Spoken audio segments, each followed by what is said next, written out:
Landlords of properties where residents face hefty service charges are facing calls to disclose millions of pounds in secret commissions that they have raked over the years, or raked in over the years, I suppose I should say, for arranging buildings insurance, which they're not then passing on to leaseholder. One leaseholder, who is also a lawyer, discovered that his landlord and freeholder was doing all of this and took them to court. Liam Spender is that man's name, and he's here in the studio. Morning to you. Good morning. Well, what is it that's actually happening then? Who's paying who?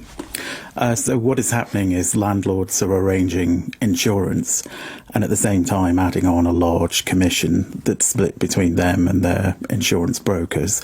And this is concealed within the insurance premium, so it's paid for by leaseholders. And it happens widely? Very widely. I think any building in which the residents do not control insurance may be affected. We think there are up to 900,000 flats involved. And should you, in fact, do you, under law, have a right to know what's going on? Yes, you do. If in a circumstance like this, if someone takes money and agrees to perform a particular task, like arranging insurance, if they want to take any of that money for themselves, they're obliged to tell you in advance and to give you all the information you need to say yes or no. And it wasn't happening in your particular case, in the block you lived in. What was the outcome of the case? In my case, it was a slightly different forum because I was challenging the other items in the service charge, but in my case they settled the insurance commission element.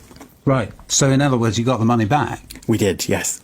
And all of those who also live in the block? All of those who participated. So you can only help the people who sign up. And is that then potentially, I mean, are we just looking around the country, are we talking potentially then about thousands, tens of thousands, hundreds of thousands of people potentially signing up to an action that ends in significant amounts of money being returned to them? Yes, I mean, in every town and every city, there's likely to be a block affected.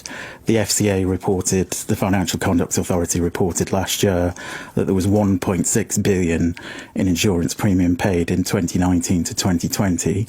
And using their estimate of a 30% commission would mean just in that 3-year period, there's about £480 million of this commission that's around and potentially recoverable. It does throw into sharp relief, doesn't it, the wider question, actually, of the degree of control that people in flats have over their lives and their financial lives and the money they're asked for.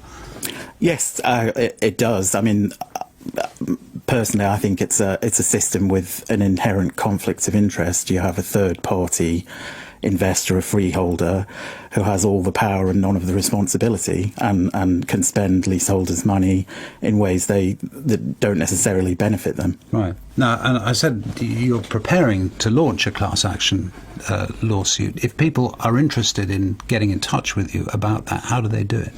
We have set up a website. It is www.leaseholderaction.com.